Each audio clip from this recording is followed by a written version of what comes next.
शुरू करते हैं।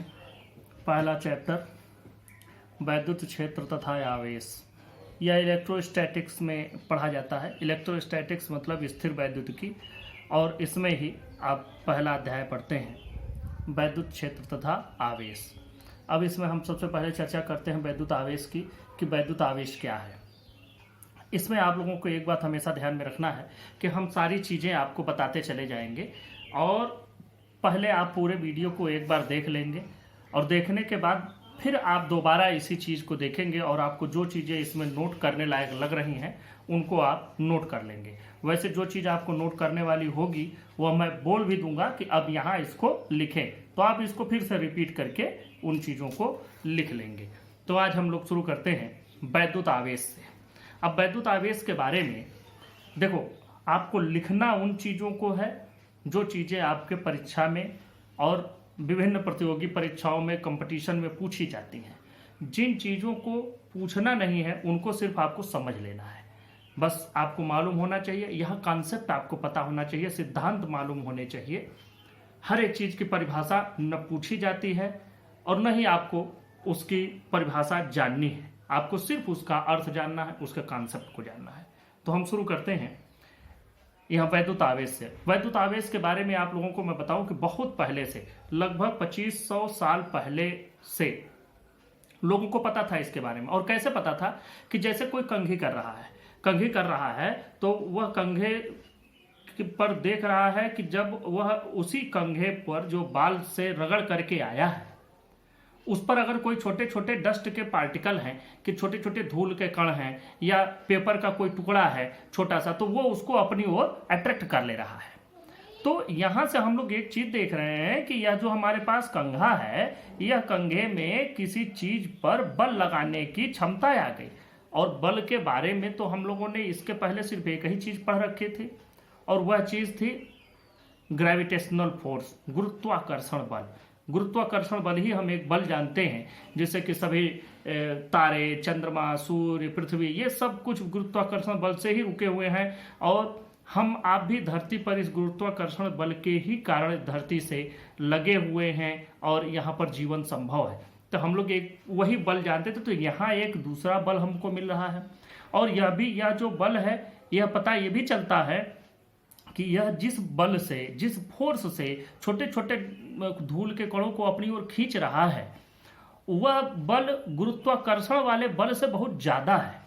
तो फिर यह किसी नए तरीके का बल मिला। अब जो गुरुत्वाकर्षण का बल है वो क्यों है? क्योंकि किसी भी ऑब्जेक्ट में, कोई भी पिंड अगर आप लेते हैं, कोई ऑब्जेक्ट आपने ले लिया, चाहे आप ईंटा, पत्थर या कुछ भी आप उठाते हैं, तो उसमें मास होता है, द्रव्यमान होता है, और उस द्रव्यमान की वजह से एक पिंड दूसरे पिंड को, एक ऑब्जेक्ट दूसरे ऑब्जेक्ट को अपनी ओर आकर्षित करता है। लेकिन यहां तो ऐसी बात नहीं है द्रव्यमान की वजह से, क्योंकि द्रव्यमान की वजह से एक धूल के कण और इस कंघे में जो बल लगना चाहिए उससे कई गुना ज्यादा बल यहां पर हमको देखने में मिल रहा है। इसका मतलब कि यह कोई नए तरीके का बल है। और इसी बल को, चूंकि चार्ज शब्द को भी मैं बता दूं, चार्ज शब्द का मतलब होता है बल अध्यारोपित करना, फोर्स एक्सर्ट करना, फोर्स लगाना।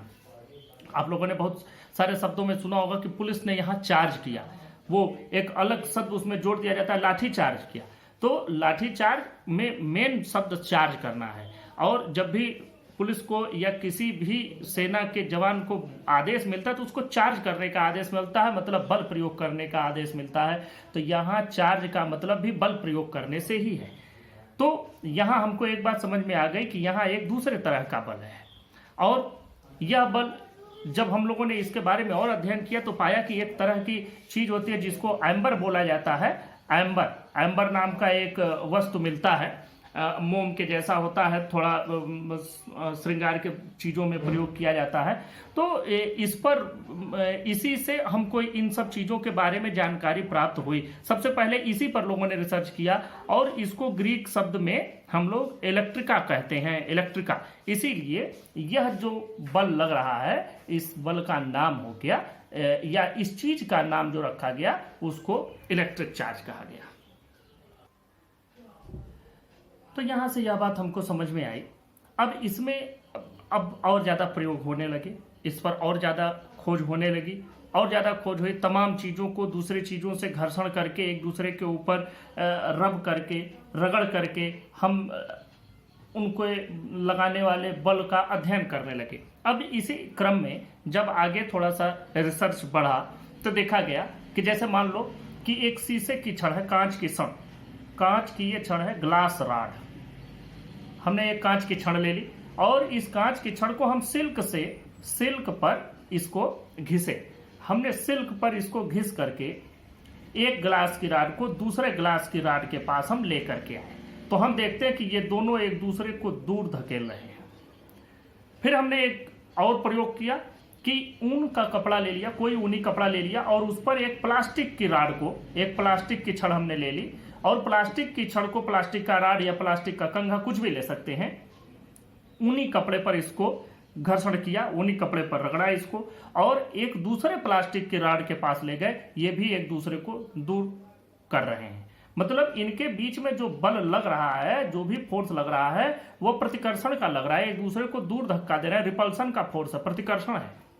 फिर इसी प्रयोग में थोड़ा सा और एक परिवर्तन किया गया, एक ग्लास की राड को ले आए सिल्क पर रब करके रगड़ करके, दूसरा एक प्लास्टिक की राड को ले आए ऊनी कपड़े पर रगड़ करके, और तब दोनों को अब एक ग्लास ले आए और एक हम ले आए प्लास्टिक। यहां ग्लास की राड हो गई, यह प्लास्टिक की राड हो गई। ग्लास की राड को हमने किससे घिसा है? ग्लास की राड को हमने यूज किया है यहां पर इसके साथ सिल्क, इसको हम सिल्क के साथ घर्षण करके ले आए हैं। प्लास्टिक की राड को हम ऊनी कपड़े के साथ घिस करके ले आए हैं। अब देखो, जब ये ग्लास और ये प्लास्टिक की राड को एक पास ले आए तो ये दोनों एक दूसरे को आकर्षित कर लेते हैं। ये इसको इधर खींचता है और यह इसको इधर खींचता है। तो यहां इन दोनों बातों से क्या समझ में आता है कि जो गुरुत्वाकर्षण था उसमें सिर्फ और सिर्फ आकर्षण था, लेकिन यहां पर हम क्या पा रहे हैं कि आकर्षण और प्रतिकर्षण दोनों हो रहा है।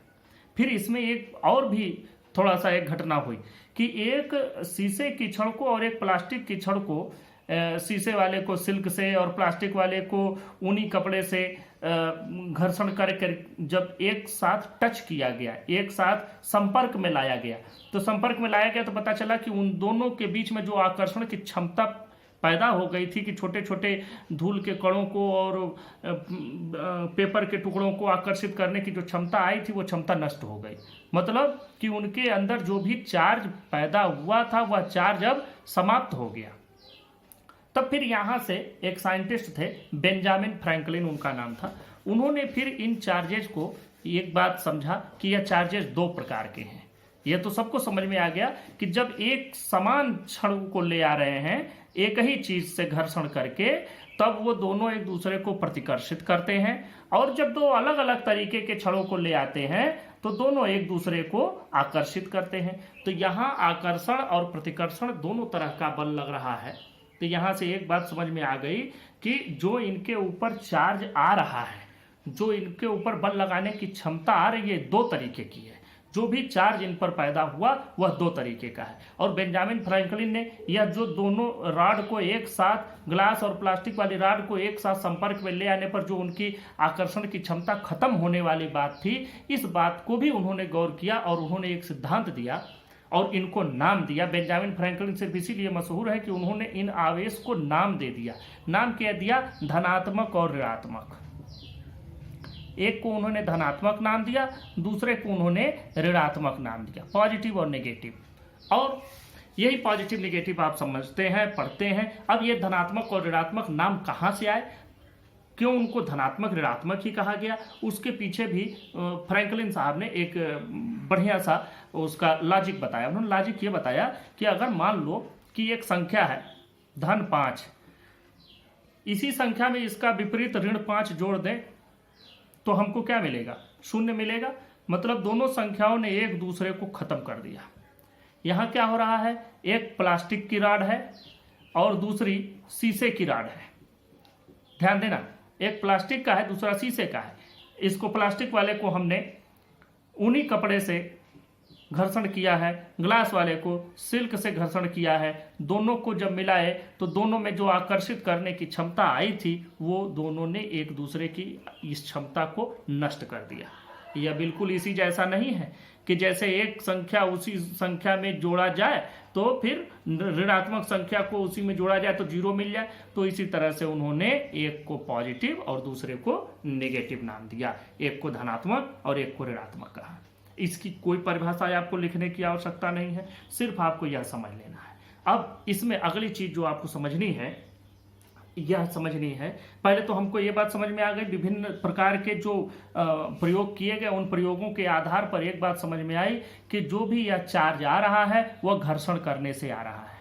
दूसरी बात कि जो ये चार्ज आ रहा है दो प्रकार का आ रहा है, क्योंकि जब एक जैसी चीज़ों को ले आते हैं पास में घर्षण करके तो वो प्रतिकर्षित करते हैं, जबकि अलग अलग चीज़ें उसमें तमाम चीज़ों को प्रयोग में लिया गया। ये सिर्फ दो ही नहीं थे, इसके साथ एक पूरी सीरीज बनी हुई है जिसको एक इलेक्ट्रोस्टैटिक सीरीज या आप ऐसे कह सकते हैं कि स्थूल वैद्युतिकी श्रेणी बनती है। उसमें तमाम पदार्थ हैं उनको, लेकिन उसको भी आपको जानने की या समझने की जरूरत नहीं है। बस आपको ये जानना है कि हाँ ये दो तरीके के मिले हमको, दोनों एक दूसरे को मिलाए जाने पर आपस में एक दूसरे को न्यूट्रलाइज कर रहे हैं, मतलब एक दूसरे की आकर्षण क्षमता को समाप्त कर रहे हैं। तो इनको हमने धनात्मक और ऋणात्मक नाम दे दिया। अब यह क्यों आए, कैसे आए, इस पर थोड़ा सा चर्चा किया गया और उस चर्चा से जो बात आई उसको एक थ्योरी नाम दिया गया और उस थ्योरी को कहा गया इलेक्ट्रॉन सिद्धांत। इलेक्ट्रॉन सिद्धांत, इलेक्ट्रॉन सिद्धांत का मतलब होता है कि इसको आप ऐसे भी कह सकते हैं इलेक्ट्रॉन थ्योरी, इलेक्ट्रॉन थ्योरी, या कुछ लोग इलेक्ट्रॉनिक थ्योरी भी बोलते हैं। इलेक्ट्रॉन थ्योरी, आप इसको इलेक्ट्रॉन सिद्धांत पढ़ते हैं। इलेक्ट्रॉन सिद्धांत का क्या मतलब है इसको भी आप समझें। इलेक्ट्रॉन सिद्धांत क्यों आया, कैसे आया, इस पर थोड़ा सा चर्चा किया जाए। और यही मुख्य थ्योरी है, यही इसकी मुख्य थ्योरी है और ये भी सिर्फ आपको समझना ही है। और अगर आपके समझ में एक बार ये चीज़ आ गई तो फिर आपको कोई समस्या नहीं है। देखो इलेक्ट्रॉन सिद्धांत क्या है। इलेक्ट्रॉन सिद्धांत में आपको एक चीज़ समझाई गई, आप जानते हैं, ये आपने पहले भी पढ़ रखा है विज्ञान में, कि कोई भी पदार्थ हो तो वह पदार्थ इलेक्ट्रॉन, प्रोटॉन, न्यूट्रॉन से मिलकर बना होता है। अगर हम उसको तोड़ते जाएं अणु पर परमाणु तक ले जाएं तो परमाणु की जब संरचना पर आते हैं तो हम पाते हैं कि उसमें इलेक्ट्रॉन, प्रोटॉन, न्यूट्रॉन है, जिसमें जो प्रोटॉन होते हैं वह धनावेशित होते हैं, जो इलेक्ट्रॉन होते हैं वह ऋणावेशित होते हैं, एक पर पॉजिटिव दूसरे पर निगेटिव। और नाभिक की संरचना में भी आप लोगों ने देखा कि जो प्रोटॉन और न्यूट्रॉन होते हैं वह इसके नाभिक में रहते हैं, जिसको हम लोग न्यूक्लियस बोलते हैं। तो ये तो प्रोटॉन और न्यूट्रॉन, जिसमें न्यूट्रॉन पर कोई किसी प्रकार का चार्ज नहीं होता, प्रोटॉन धनावेशित, इलेक्ट्रॉन ऋणावेशित, इलेक्ट्रॉन इसके चारों ओर चक्कर लगाते रहते हैं विभिन्न कक्षाओं में। जैसे कोई इसके बहुत नज़दीक रहेगा, कोई एक थोड़ी दूर कक्षा में रहेगा, कोई एक कक्षा में एक से ज़्यादा भी होते हैं। तो इस तरह से इलेक्ट्रॉन बाहर होते हैं। नाभिक में सिर्फ प्रोटॉन और न्यूट्रॉन रहते हैं, प्रोटॉन धनावेशित, न्यूट्रॉन पर कोई आवेश नहीं, और ये जो इलेक्ट्रॉन चक्कर लगा रहे हैं यह इलेक्ट्रॉन ऋणावेशित होते हैं। अब इसमें आपको एक बात समझना है, जितने इसमें धनावेशित प्रोटॉन होते हैं उतने ही ऋणावेशित इलेक्ट्रॉन भी होते हैं। इसीलिए हमको हर एक वस्तु, कोई भी जो हम देखते हैं वह वस्तु सभी हमको इलेक्ट्रिकली न्यूट्रल मिलते हैं। न्यूट्रल मतलब कि उन पर कोई आवेश हमको नहीं मिलता। नहीं तो ये पेन जिससे हम लिख रहे हैं इसको अगर हम छूते तो हमको करंट लगता, ऐसा कुछ भी नहीं है। क्यों? क्योंकि ये इलेक्ट्रिकली न्यूट्रल है। इसी तरह से आप चाहे लोहे की छड़ कहीं रखी हो, जब तक उसको किसी करंट से न जोड़ा जाए तब तक सभी कुछ न्यूट्रल ही होता है, किसी पर कोई आवेश नहीं होता है। ऐसा क्यों होता है? क्योंकि बिल्कुल जितने इलेक्ट्रॉन हैं उतने ही प्रोटॉन भी हैं। अब देखो, जब हम घर्षण करेंगे तो घर्षण करने पर जो हम बल लगा रहे हैं, घर्षण के द्वारा जो बल लग रहा है वह नाभिक तक नहीं पहुंचता है। वह कहाँ पहुंच रहा है? इन इलेक्ट्रॉनों पर। तो इन इलेक्ट्रॉनों पर बल लगा। जब इन इलेक्ट्रॉनों पर बल लगा तो जो नीचे के, जो बहुत अंदर के ऑर्बिट होते हैं, कुछ बाहरी कक्षाएं होती हैं और कुछ अंदर की कक्षाएं होती हैं, जो अंदर की कक्षाओं के इलेक्ट्रॉन हैं उनको जब थोड़ा सा कहीं से बाहर से ऊर्जा मिलती है तो ये बाहरी कक्षाओं में कूद जाते हैं, और जो बाहर की कक्षा में हैं इलेक्ट्रॉन वो यहाँ से बाहर निकल जाते हैं। तो अगर कोई इलेक्ट्रॉन यहाँ से बाहर निकल गया तो यहाँ पर तो इलेक्ट्रॉन की कमी हो गई। अब मान लो कि हमने एक यह तत्व कोई लिया है, इसमें आप ये मान लें कि यह 5 प्रोटॉन है और 5 ही इलेक्ट्रॉन है। ये ध्यान से समझना, 5 प्रोटॉन है तो +5 लिख दिया हमने, 5 इलेक्ट्रॉन है तो हमने -5 लिख दिया। दोनों मिलाकर के कितना बनाएंगे? 0। मतलब अभी यह हमको न्यूट्रल मिल रहा था, कोई इस पर आवेश नहीं था। अब इसमें से क्या हुआ, एक इलेक्ट्रॉन बाहर चला गया, तो अब ये इलेक्ट्रॉन कितने बच गए? 4। तो अब हमको क्या मिल रहा है? हमको मिल रहा है +1 मतलब एक इलेक्ट्रॉन के बराबर का चार्ज इस पर धनावेशित मिल गया। पहले धन ऋण बराबर थे, ऋण वाला एक चला गया तो धन वाला भारी पड़ गया, यह धनावेशित हो गया। अब यह पॉजिटिवली चार्ज कहेंगे या हम कहेंगे अब यह धनावेशित हो गया। दूसरी बात कि यह जहां गया है, मान लो कि अभी हमने आपको एक एग्जांपल दिया कि हम शीशे की छड़ को सिल्क से हम रगड़ रहे थे। तो अब देखो, शीशे की छड़ को जब आप सिल्क से रगड़ रहे हैं तो कहीं से तो इलेक्ट्रॉन जा रहे हैं। मान लो कि शीशे से निकले और सिल्क पर गए, तो सिल्क पर जितने इलेक्ट्रॉन रहे होंगे उनमें एक इलेक्ट्रॉन बढ़ गया। सिल्क पर एक इलेक्ट्रॉन बढ़ गया तो सिल्क कैसा हो गया? ऋणावेशित, क्योंकि अभी उस पर भी क्या था, जितने धनावेशित उतने ऋणावेशित, एक ऋणावेशित उस पर ज्यादा चला गया तो अब वो क्या हो गया? एक इलेक्ट्रॉन उस पर गया तो अब यह ऋणावेशित हो गया। और कितना ऋणावेश आया इस पर? एक इलेक्ट्रॉन के बराबर का ऋणावेश। तो एक इलेक्ट्रॉन पर जो जितना चार्ज होता है वो होता है 1.6 × 10⁻19 कूलाम का चार्ज। 1.6 × 10⁻19 कूलाम का चार्ज होता है। तो अब हमको क्या समझ में आया? हमको समझ में आया कि इतना ऋण आवेश सिल्क पर चला गया और ग्लास की छड़ पर इतना ही धनावेशित हो गया। ध्यान से समझना, इतने ही आवेश से जो ग्लास की छड़ थी वो धनावेशित हो गई, इतने ही आवेश से जो सिल्क था वो ऋणावेशित हो गया। तो इस प्रकार से जब भी कहीं भी कोई आवेश आता है, धनावेशित हो या ऋणावेशित हो, तो धनावेशित और ऋणावेशित दोनों के लिए जिम्मेदार सिर्फ और सिर्फ इलेक्ट्रॉन ही है। कभी ना समझिएगा कि प्रोटॉन निकल के गए। प्रोटॉन तो नाभिक के साथ बंधा होता है, प्रोटॉन तो चलता ही नहीं है। चलते कौन है? बाहर की कक्षाओं के इलेक्ट्रॉन। या तो इलेक्ट्रॉन बाहर से आएगा इस पर या तो इससे इलेक्ट्रॉन जाएगा। अब यह निर्भर करता है वो पूरी इलेक्ट्रोस्टैटिक सीरीज पर, जिसमें आपको ये पता चलता है किस पर से किस पर जाएगा, जिसको हमें समझना नहीं है, जिसको हमें जानना नहीं। हमें सिर्फ इतना जानना है कि इलेक्ट्रॉन किसी पर से जाएगा तो उस पर धनावेश हो जाएगा और इलेक्ट्रॉन जिस पर जाएगा उस पर ऋणावेश हो जाएगा। बस इतनी बात आपको समझनी है।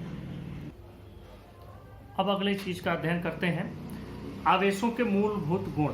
तो जो आवेशों के जो मूलभूत गुण होते हैं या जो इनकी बेसिक प्रॉपर्टीज हैं, इन पर हम लोग चर्चा करते हैं। और ये क्या होते हैं, बेसिक प्रॉपर्टीज, इसमें क्या क्या आती हैं? देखो, पहला तो हम लोग ये जानते हैं, इसको जानना जरूरी है। जैसे आवेश के बारे में आपने पढ़ लिया, आवेश कैसे आते हैं ये भी आपको पता चल गया। तो आवेश के मूल गुण क्या होते हैं उसकी हम बात करते हैं।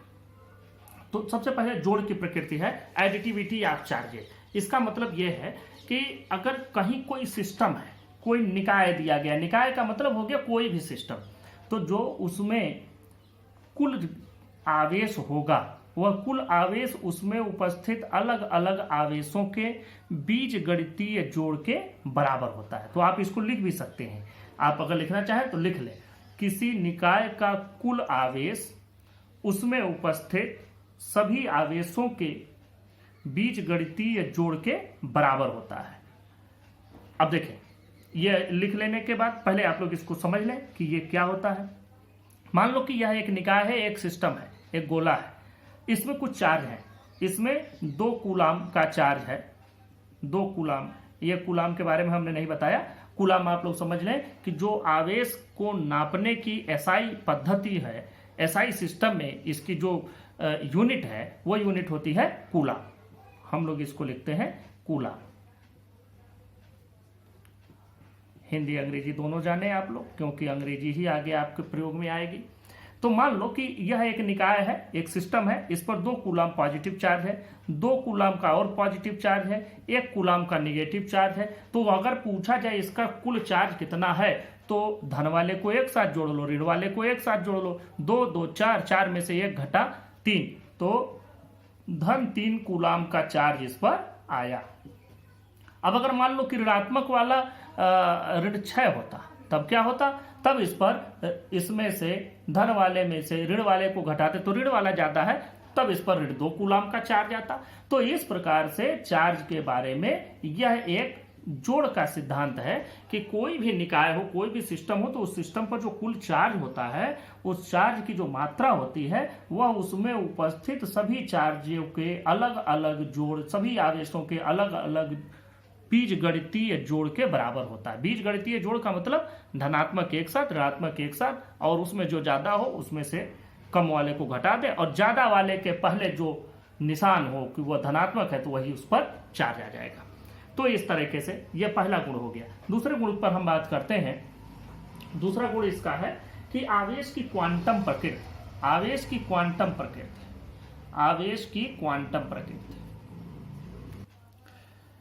दूसरा, आवेश की क्वांटम प्रकृति, हम लोग इसको क्वांटम नेचर ऑफ चार्ज बोलेंगे। क्वांटम नेचर ऑफ चार्ज के बारे में भी आप लोग समझें। इसका मतलब यह है कि देखो, हमने अभी एक चीज हम लोगों ने पढ़ा कि जब भी कोई भी चीज होगा जो उस पर चार्ज आएगा, वो चाहे धनात्मक आवे चाहे ऋणात्मक आवे, उसका कारण सिर्फ और सिर्फ कौन है? इलेक्ट्रॉन। इलेक्ट्रॉन के अलावा दूसरा कोई कारण नहीं है चार्ज के धनात्मक या ऋणात्मक आने का और जाने का। देखो, कोई भी सिस्टम है, इसमें से 1 इलेक्ट्रॉन चला गया तो उस पर 1 इलेक्ट्रॉन के बराबर का धन आवेश हो गया। यह इलेक्ट्रॉन जिस पर गया उस पर 1 इलेक्ट्रॉन के बराबर का ऋण आवेश हो गया। यह आप लोग समझ रहे हैं? तो अगर मान लो कि 1 इलेक्ट्रॉन न जाके 1 लाख इलेक्ट्रॉन गए तो उतना इलेक्ट्रॉन के आवेश का हो जाएगा। जैसे 1 लाख गुणे 1 लाख गुणे इलेक्ट्रॉन पर जो चार्ज है 1.6 इंटू 10⁻⁻19, इसको ऋणात्मक मानते हैं, -1.6 इंटू 10⁻⁻19 होता है। लेकिन अगर ये किसी पर जाता है तो यहाँ ऋण लगा दो। अगर इतने इलेक्ट्रॉन किसी पर से गए हैं तो उस पर इसी के बराबर पॉजिटिव चार्ज आ जाएगा। तो यह होगा कि सिर्फ और सिर्फ इस पर चार्ज कैसे आ जा रहा है, घट बढ़ कितना रहा है। जब भी चार्ज घटेगा या बढ़ेगा तो आवेश के घटने या बढ़ने में हमेशा 1.6 गुणे 10 पर ऋण 19 के ही गुणांक में घटेगा। इतना गुणे 3 हो जाए, इतना गुणे 1 लाख कर दो, इतना गुणे 10 लाख कर दो, लेकिन होगा तो इसी के गुणनफल में ही होगा, क्योंकि इलेक्ट्रॉन ही जाएगा। कभी 3.5 इलेक्ट्रॉन नहीं जाते, कभी 2.5 इलेक्ट्रॉन नहीं आते, जब भी आएंगे 4 आएंगे, क्योंकि इलेक्ट्रॉनों का अब तक विभाजन नहीं हो सका है। अब तक जो भौतिकी में हम लोगों ने रिसर्च पढ़े हैं वह सिर्फ यही जानते हैं इलेक्ट्रॉन, प्रोटॉन, न्यूट्रॉन, लेकिन इलेक्ट्रॉनों का विभाजन अब तक संभव नहीं है। तो यही समझो कि इसी के गुणांक में ही चार्ज घटेंगे बढ़ेंगे। इसी को कहा जाता है क्वांटम प्रकृति। क्वांटम का मतलब होता है वह सबसे छोटी से छोटी क्वांटिटी, सबसे छोटा से छोटा मात्रा जिसको हम किसी तरीके से नाप सकते हैं, उसी को क्वांटा कहा जाता है। जैसे मान लो आपके पास 1 इंच पटरी है, आप 1 इंच पटरी अपने घर में या आप पढ़ाई में जो इंच पटरी यूज करते हैं उसमें क्या होता है, 30 सेंटीमीटर तक का खाना बना होता है। 1 सेंटीमीटर 10 भागों में बटा होता है, आप लोगों ने देखा होगा। अब यह 10 भाग का 1 भाग हम क्या कहते हैं, मिलीमीटर। तो यह तो इसका लिस्ट काउंट हो गया, इसी को क्वांटा भी कहेंगे।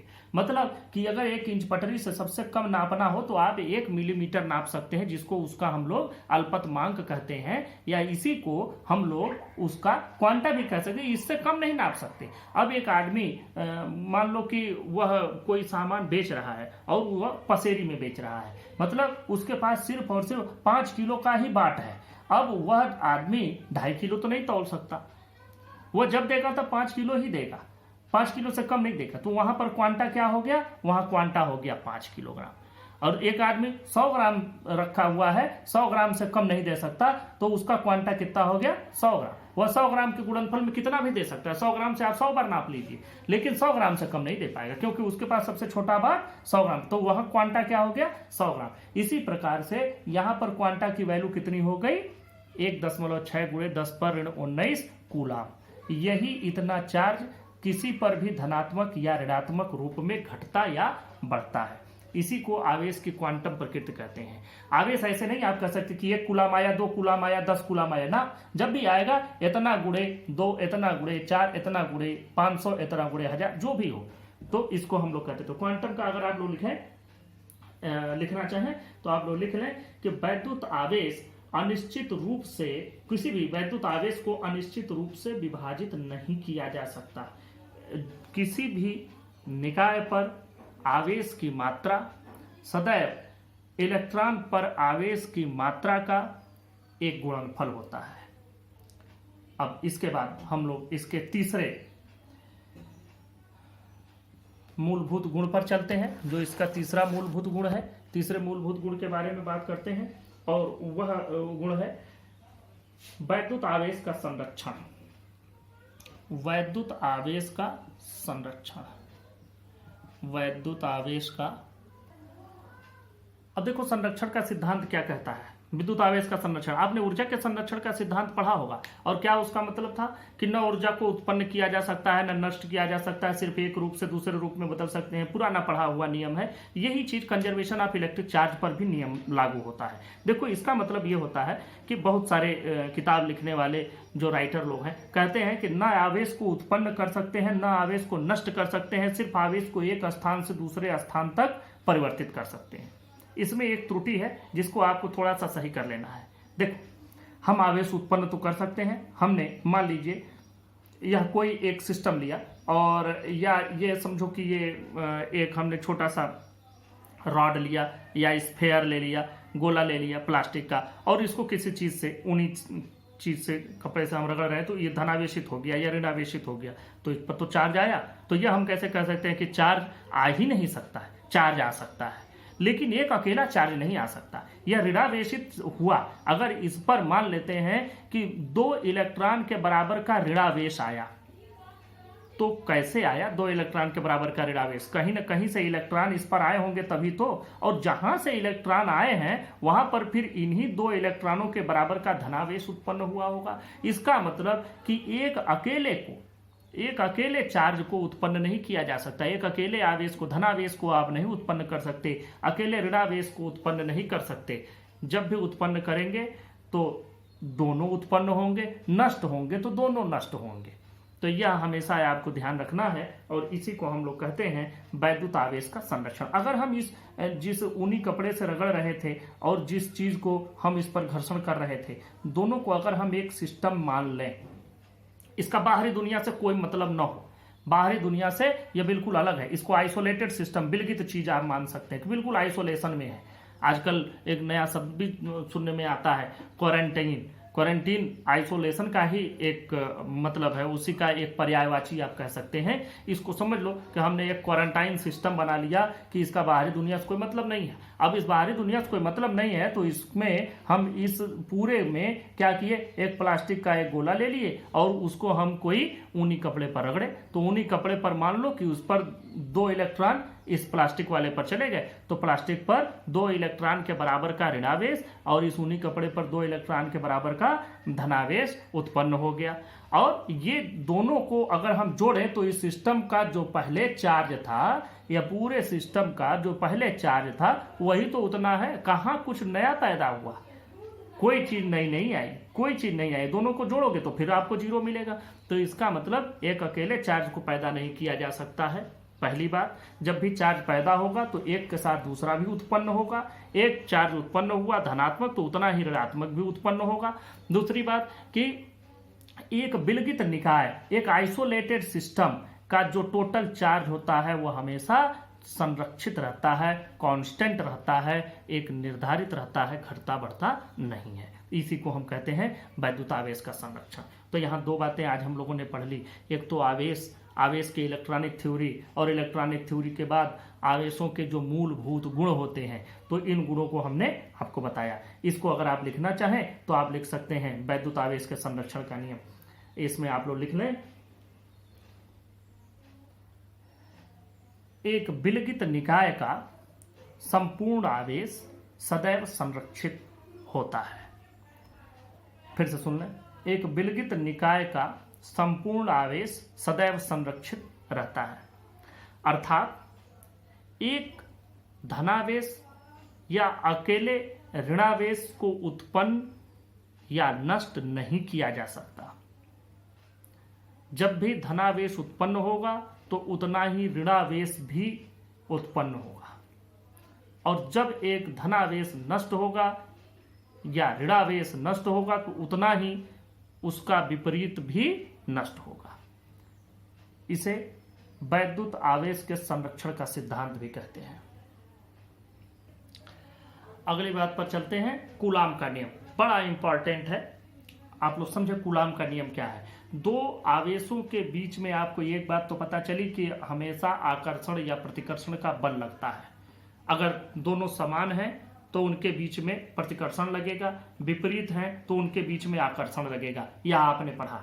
अब इस पर भी थोड़ा प्रयोग किया गया और देखा गया कि यह जो बल है यह किन किन चीजों पर निर्भर करता है। तो देखो, दो सिस्टम हम लेते हैं, दोनों पर आवेश है, दोनों के बीच की कुछ दूरी है, दोनों के बीच की दूरी मान लो r है। अब यहां आपको एक बात समझना है, इस पर जो आवेश है वह Q1 और इस पर जो आवेश है वह Q2 है। अब इन दोनों के बीच में जो आकर्षण या प्रतिकर्षण, दोनों अगर एक जैसे हैं, मतलब दोनों धनात्मक है तो प्रतिकर्षित करेंगे, दोनों ऋणात्मक है तब भी प्रतिकर्षित करेंगे, एक धनात्मक एक ऋणात्मक है तब आकर्षित करेंगे।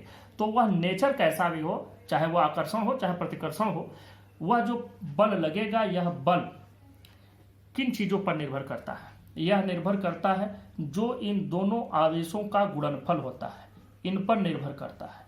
मतलब कि अगर इनको बढ़ाते चले जाते हैं तो फिर इनके बीच में लगने वाला बल भी बढ़ता चला जाता है। तो यह इनके गुणनफल के व्युत्क्रमानुपाती, मतलब डायरेक्टली प्रोपोर्शनल व्युत्क्रम अनुपात, अनुक्रम अनुपात, इसको हम लोग कहेंगे कि इनके दोनों के जो आवेश हैं इनके गुणनफल के अनुक्रमानुपाती है। देखो, दो तरह का अनुपात होता है, अनुक्रम अनुपात और व्युत्क्रमानुपात। अनुक्रम अनुपात का मतलब यह है कि जिसके अनुक्रम अनुपात में है यह बढ़े तो ये भी बढ़े, और अगर व्युत्क्रम अनुपात में है तो उसके बढ़ने पर दूसरी चीज घटती है। जरा समझो, यहाँ इन दोनों के आवेशों के गुणनफल के अनुक्रमानुपाती, मतलब यह गुणनफल बढ़ता जाएगा तो इनके बीच में लगने वाला बल भी बढ़ता चला जाएगा। दूसरा और प्रयोग किया गया, जब इनके बीच की दूरी को घटाते और बढ़ाते हैं तब हमको यह मिलता है कि जैसे जैसे दूरी घटती जाती है वैसे वैसे इनके बीच में लगने वाला बल बहुत तेजी से बढ़ रहा है। तो अगर दूरी घट रही है तो बल बढ़ रहा है, और दूरी बढ़ रही है तो इनके बीच लगने वाला बल घट रहा है। तो इसका मतलब इनके बीच की दूरी के वर्ग के व्युत्क्रम अनुपात में होता है। यहां समझिएगा, यह व्युत्क्रम अनुपात है, इसके बढ़ने पर बल घटेगा। यह अनुक्रम अनुपात है, इन दोनों के बढ़ने पर यह बल बढ़ेगा।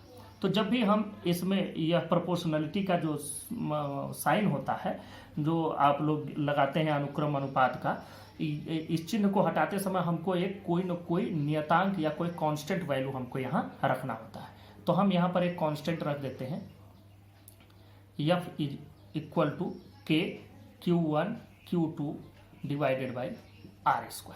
यह वैल्यू आ गई। अब देखो यहाँ पर K को हम क्या कहते हैं, K को कहते हैं स्थिर वैद्युत बल नियतांक। जहाँ पर K क्या कहा जाता है, स्थिर वैद्युत बल नियतांक। और इसकी वैल्यू जो K का मान है वह किन चीजों पर निर्भर करेगा, इन आवेशों के बीच, इन आवेशों की प्रकृति और इनके बीच का जो माध्यम है उसी पर यह डिपेंडेंसी होती है कि यह इन दोनों कहाँ रखे गए हैं। इनके बीच में निर्वात है, हवा है, पानी है, कोई धातु रखी गई है, तो इनके बीच के जो माध्यम है, जो इनके बीच का मीडियम है, उस पर इनकी निर्भरता होती है। तो इसको आप लोग लिख भी लिखें,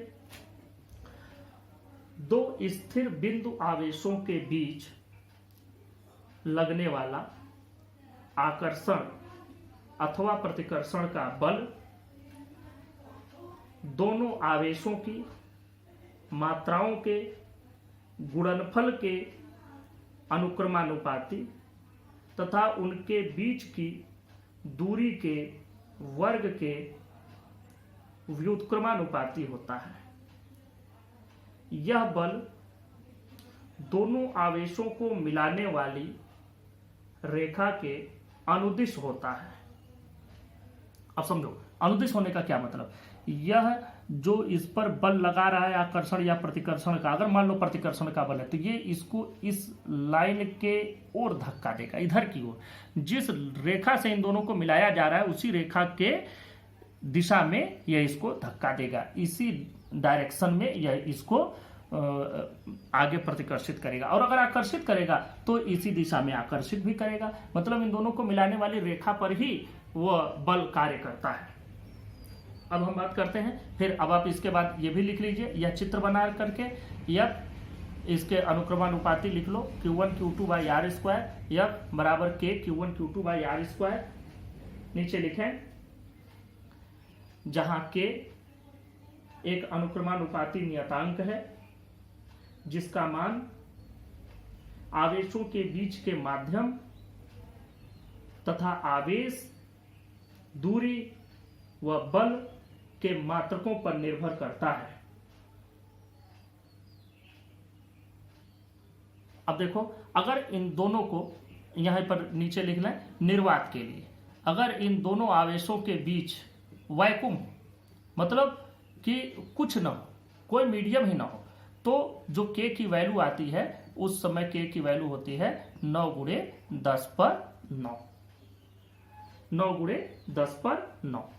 अब देखो, जब हम इसको बनाएंगे, इसका मात्रक अगर हमको बनाना होगा तो मात्रक बनाओगे तो फोर्स है, फोर्स किस में नापेंगे हम? न्यूटन में। फोर्स को हम न्यूटन में नापते हैं। अब देखो, फोर्स को आपने न्यूटन में नाप लिया तो K की वैल्यू बनाओ जरा। देखो K का मात्रक क्या बनेगा? F × R स्क्वायर बटा Q1 × Q2। अब यह कितना बना? देखो न्यूटन, इसका कितना हो जाएगा? ये मीटर है, मीटर स्क्वायर प्रति कूलाम स्क्वायर। कूलाम को C से हम लोग रिप्रेजेंट करते हैं। न्यूटन मीटर स्क्वायर प्रति कूलाम स्क्वायर, यह K का मात्रक बन जाएगा। तो यह मात्रक आप यहां लिख भी सकते हैं, न्यूटन मीटर स्क्वायर प्रति कूलाम स्क्वायर। अब देखो, यहां से अगर हमको एक कूलाम की परिभाषा बनानी हो, परिभाषा बनाना भी आपको सीखना है अपने से, तो ये भी मैं आपको यहाँ बताता हूँ। आप लोग पहले भी शायद सीखे हो और न सीखे हो तो यहाँ ध्यान देंगे कैसे बनाते हैं। देखो, हमको एक कूलाम की परिभाषा बनानी है तो हम इसको एक एक कर दें, Q1 और Q2 को एक कर दें, R को भी एक कर दें। तो हम लिखते हैं यदि Q1 बराबर Q2 बराबर 1 कूलाम और R बराबर 1 मीटर, तो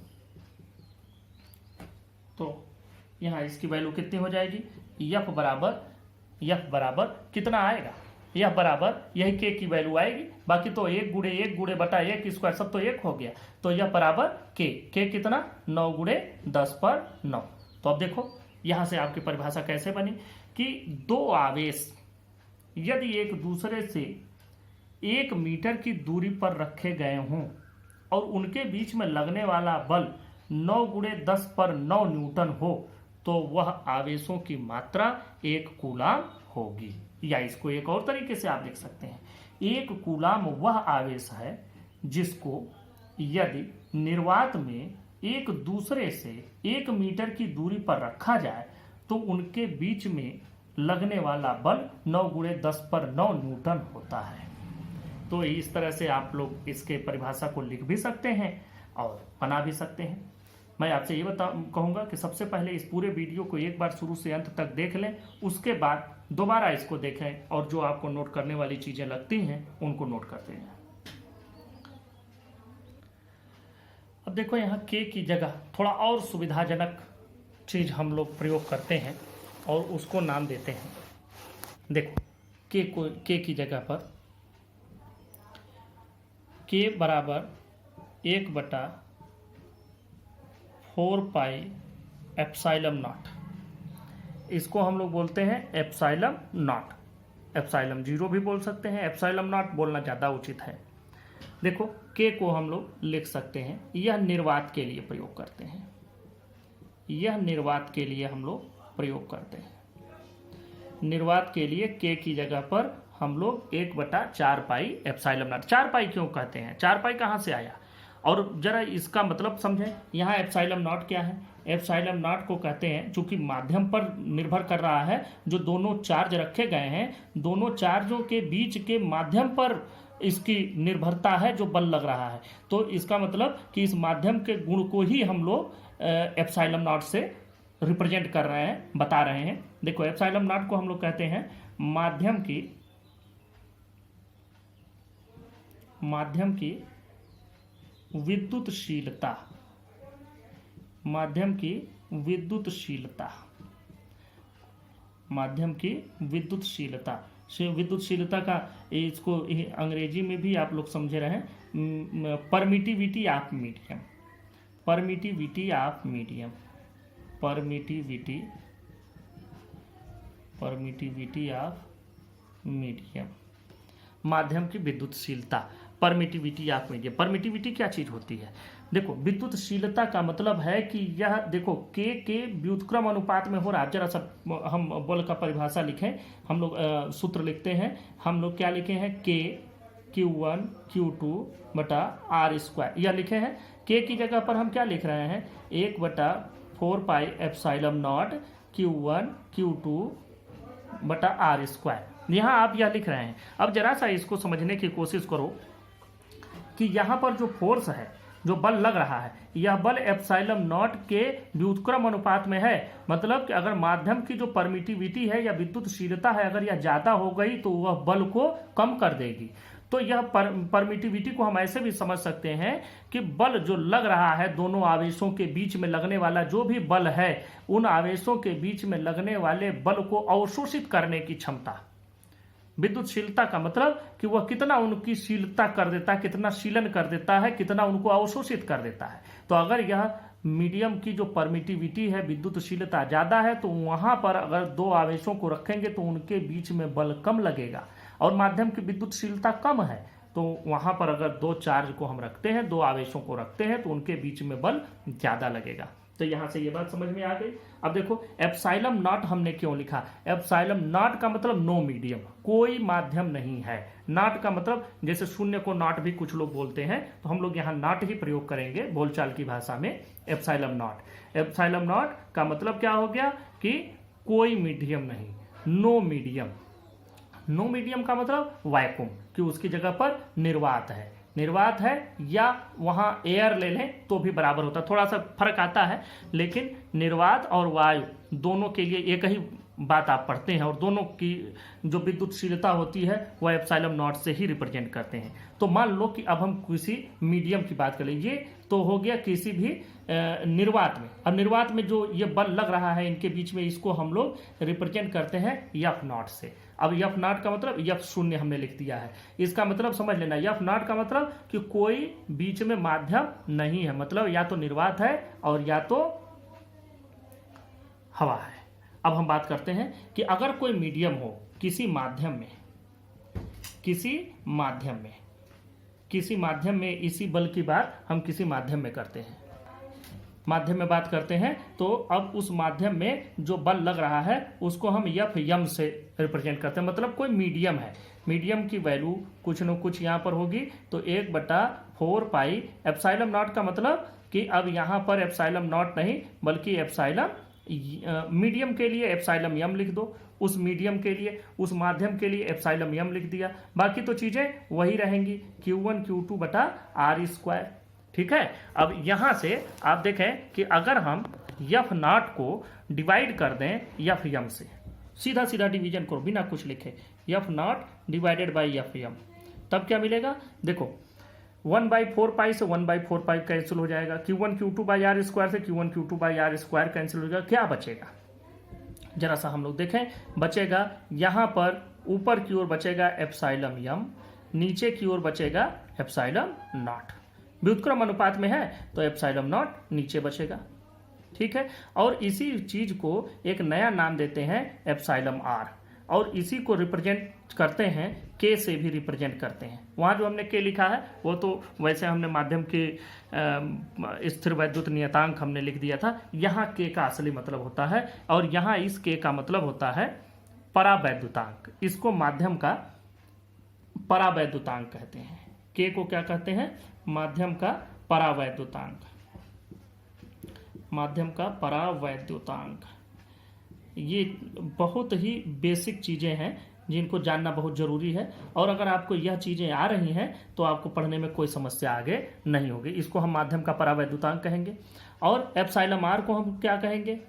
एप्सिलॉन आर का नाम है, इसको हम लोग माध्यम का परावैद्युतांक या इसी चीज़ को सापेक्ष विद्युतशीलता, उसके हम लोग माध्यम की सापेक्ष विद्युतशीलता भी हम लोग कहते हैं। तो यहाँ से अब इसको थोड़ा और अच्छे से समझो। यहाँ पर देखो हम लोगों ने यह वैल्यू निकाली है। अब यहाँ पर जो मीडियम में हम निकाल रहे हैं कि देखो एफ नॉट जब कोई मीडियम नहीं है डिवाइडेड बाई जब मीडियम है, तो यह वैल्यू किसके बराबर आ रही है? परावैद्युतांक, उस माध्यम के परावैद्युतांक के बराबर आ रही है। तो जो माध्यम में यहाँ से हमको क्या मिलता है, यह रिप्रेजेंट करता है कि जो माध्यम में बल लग रहा है वह निर्वात में लगने वाले बल को k गुना कम कर देगा। यहाँ ध्यान से समझना, जो भी अगर निर्वात में बल लगता तो कितना लगता? F not. माध्यम में जो माध्यम का परावैद्युतांक, उस माध्यम का जो इसको हम लोग डाई इलेक्ट्रिक कांस्टेंट भी कहते हैं, तो माध्यम का जो परावैद्युतांक है उसकी वैल्यू k है, तो उतने k गुना कम हो जा रहा है। तो अगर परावैद्युत या जो भी इस देखो परावैद्युत एक ऐसा चीज होता है जिसमें जनरली इलेक्ट्रिसिटी फ्लो नहीं होती है, उसी चीज को हम लोग कहते हैं परावैद्युत, या उसको आप लोग कुचालक भी कहते हैं। तो परावैद्युत या कुचालक दोनों लगभग एक ही जैसी चीजें हैं, या एक ही चीज को हम लोग परावैद्युत भी कहते हैं, उसी को हम लोग कुचालक भी कहते हैं। चाहे इंसुलेटर कहो, चाहे डाई इलेक्ट्रिक कहो, चाहे आप लोग परावैद्युत कहो, चाहे आप लोग कुचालक कहो, दोनों बातें एक ही हैं। और परावैद्युत का मतलब कि उसका कुछ परावैद्युत नियतांक होगा या परावैद्युतांक होगा।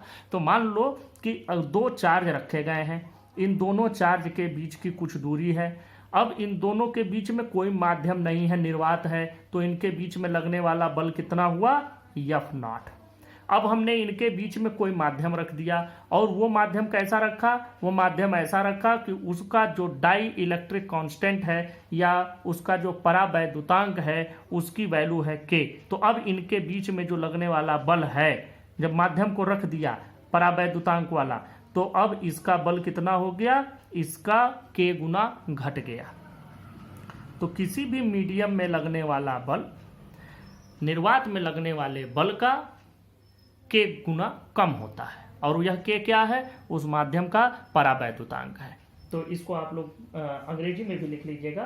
परावैद्युतांक को हम लोग डाई इलेक्ट्रिक कांस्टेंट कहते हैं, इसी को स्पेसिफिक इंडक्टिव कैपेसिटी भी कहते हैं। और यह जो मीडियम होता है जिसमें परावैद्युतांक होता है उसको हम लोग डाई इलेक्ट्रिक या परावैद्युत कहते हैं। इस प्रकार से ये आज पूरा खत्म करते हैं। अगले टर्म पर हम आप लोगों को कूलॉम के नियम का सदिश रूप मतलब वेक्टर फॉर्म बताएंगे। धन्यवाद।